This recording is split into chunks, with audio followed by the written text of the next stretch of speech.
Thanks for joining me today at InvestorIdeas.com, Cleantech and Climate Change podcast, looking at today's problems and solutions for the future. I'm your host, Dawn Van Zandt, founder of InvestorIdeas.com, and hoping to share our way of making a difference in climate change. Good morning. Today we're discussing the energy transition currently taking place and how oil and gas and cleantech will play out both short-term and 10 years down the road. I'm talking to Foothills Exploration, Inc., trading on the OTC, FTXP, Executive Vice President of Finance and Investor Relations Officer, Mr. Chris Jarvis. Chris has 20-plus years of capital markets and investment experience covering equity, commodity, and fixed income markets, was ranked number one by Bloomberg's Bar Analyst Ranking System as a publishing analyst in 2005, and has contributed to CNBC, Fox Business News, and Reuters. Foothills Exploration, Inc. is an oil and gas exploration company focused on natural gas exploration and is participating in this global energy transition. The company's principal asset is located in Wind River Basin, Wyoming, consists of approximately 16,000 acres of highly prospective development acreage. The company's initiative is to generate high-impact exploration projects focused on natural gas. You can learn more about the company at www.foothillspetro.com.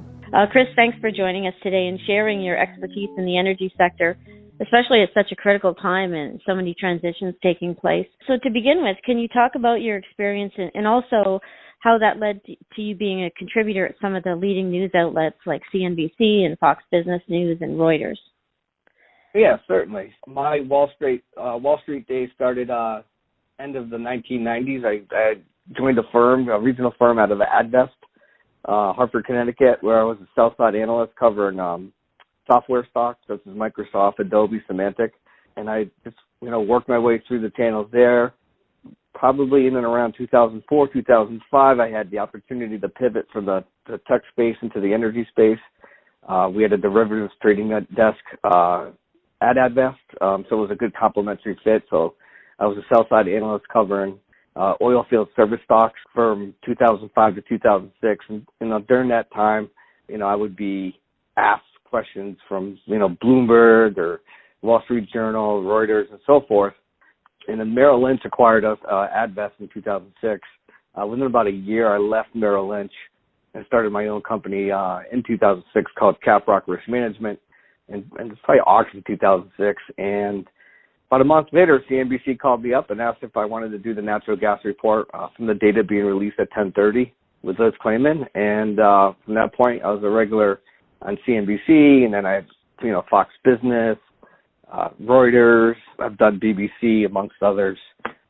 So it's been a really, great experience getting out there and, having the opportunity to go on TV like that. And with your 20 years plus experience in the energy sector in particular, oil and gas, what we witnessed through the last year with COVID was unprecedented, to say the least. Mm-hmm. I remember options even going negative that one day. I've never seen anything like that. But the reality is we still need oil and gas right now. So how do you see that playing out as the U.S. opens up more and the U.K. is opening up? Like how do you see the oil and gas sector playing out in the next short term?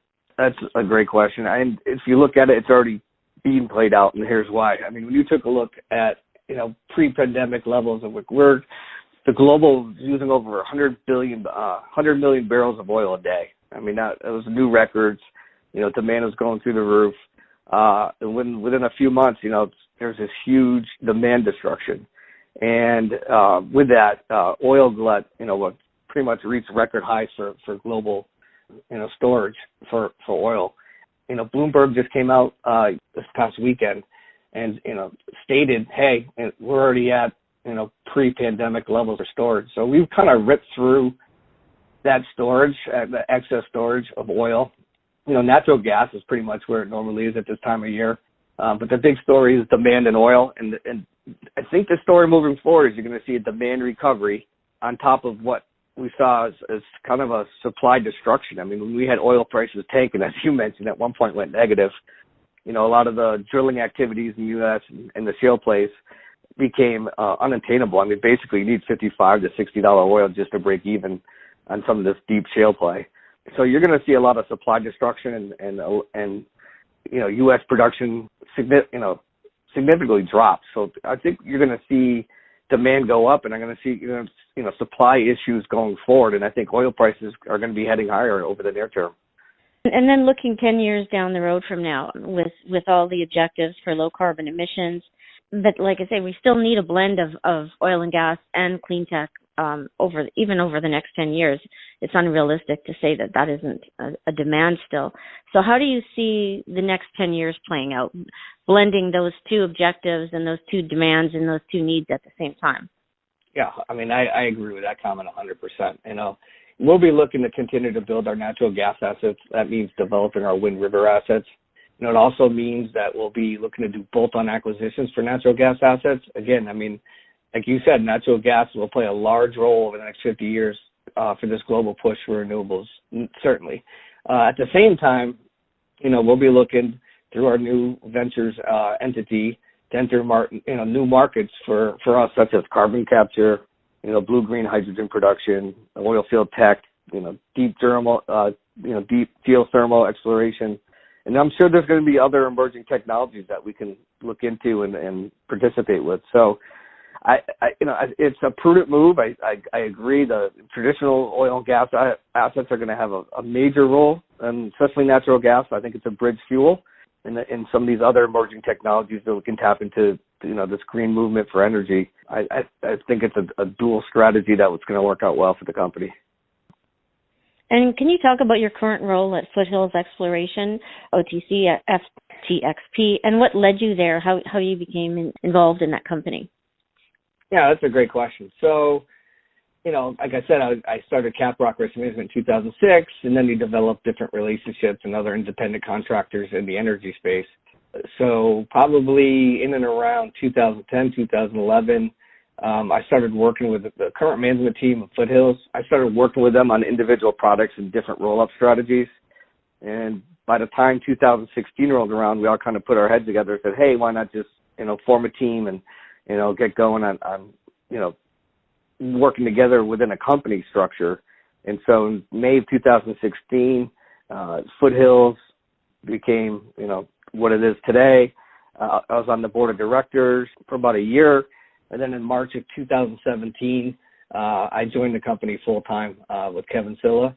And it was kind of an easy decision. I mean, we've been working together all these years, same positions as, board of directors. And then at that point, it was like, okay, it's time to go full-time and focus on building Foothills. And can you talk about the current portfolio, specifically the oil and gas portfolio, and some of the recent updates you announced corporately, including your compliance update? Yeah, certainly. So for our current asset right now is a Wind River Basin asset. We're looking to secure an industry partner or partners to develop the company's, basin properties there. We're also be looking to acquire 3D seismic to develop a 4-well drilling program to prove up our acreage. Now, the company is very excited about the Wind River Basin asset and the ability to unlock, significant value for the company. The Wind River Basin is a stacked pay environment. A recent third-party engineering study on the company's assets indicated about 18 million barrels of oil and 32 BCF of gas in the ground. I mean, the biggest takeaway from the study is the estimated PV10 value of about $372 million. We believe this is certainly a significant number for a company of our size. As we stated earlier, we're actively looking to develop the asset. Other kind of noteworthy information is the fact that, historical production, we have Beaver Creek and Big Sand draw fields right around our properties that had a cumulative production of 133 million barrels of oil and about 1.1 trillion cubic feet of gas. And the properties are located in Fremont County, Wyoming. Our net acres are 16,387. We have 100% working interest.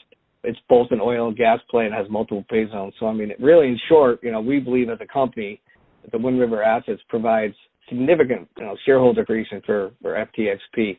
From a compliance standpoint, we're looking to do 5 initiatives, which one we've already done. And the first one was the OTC application that we completed on April 5th. We're also looking to file our 2019 report by April 30th. After that, we're looking to file our Q1, Q2, and Q3 2020 quarters by May 30th. And then the next up would be to file our 2020 annual report by June 15th. And lastly, file our Q1 2021 by June 30th. So it's an ambition, an aggressive, ambitious, compliance focus we're on. In addition to that, we're also looking to refinance a lot of our convertible debt. We've had some traction over the past month and a half that we announced on, and we'll continue to be working on that to clean up some of the toxic debt and put the company in a good position moving forward.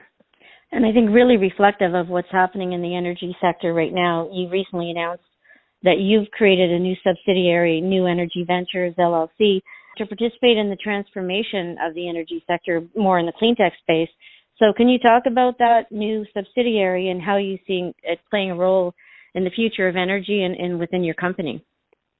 Yeah, certainly. I mean, the energy transition has gained so much traction since the Paris Accord. I mean, we're seeing trillions of dollars already flowing into it. We announced on March 30th the formation of this new subsidiary. It's basically aimed at participating in the transformation within the energy sector. Obviously, we're excited to be participating in that. As you already know, the green economy has been a mega trend. We had 1.3 trillion in revenue generated in 2019. Morningstar reported that 282 million was invested in green energy funds in 2019. Furthermore, Bloomberg estimates that hydrogen market could reach 700 billion by 2050. So, given this, the New Energy Ventures mission really revolves around partnering with other management teams to develop different technologies for sustainable and energy efficient, low carbon future. Our core focus is power generation and oil field clean tech applications. Initially, we aim to partner with emerging growth companies to focus on really 4 areas. That would be carbon capture, blue and green hydro production, oil field clean tech, and deep geothermal exploration. All these areas will provide significant growth for the company going forward.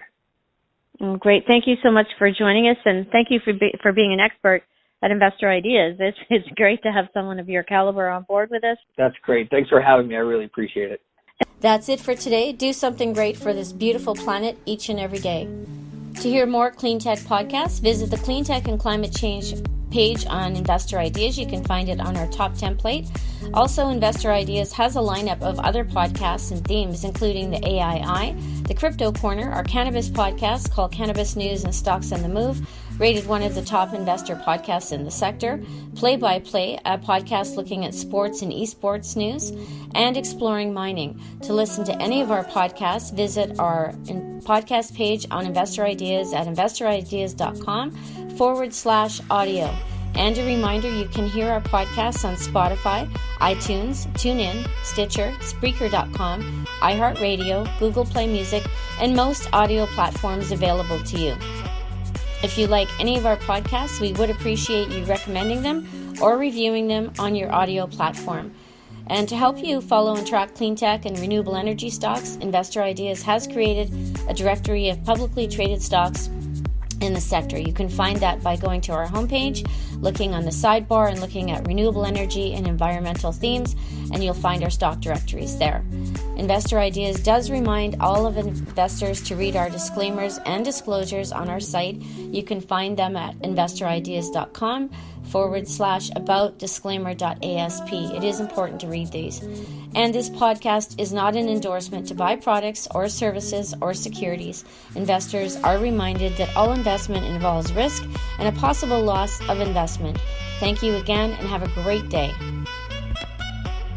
For disclosure purposes, the distribution of this podcast featuring Foothills is a paid-for service on Investor Ideas.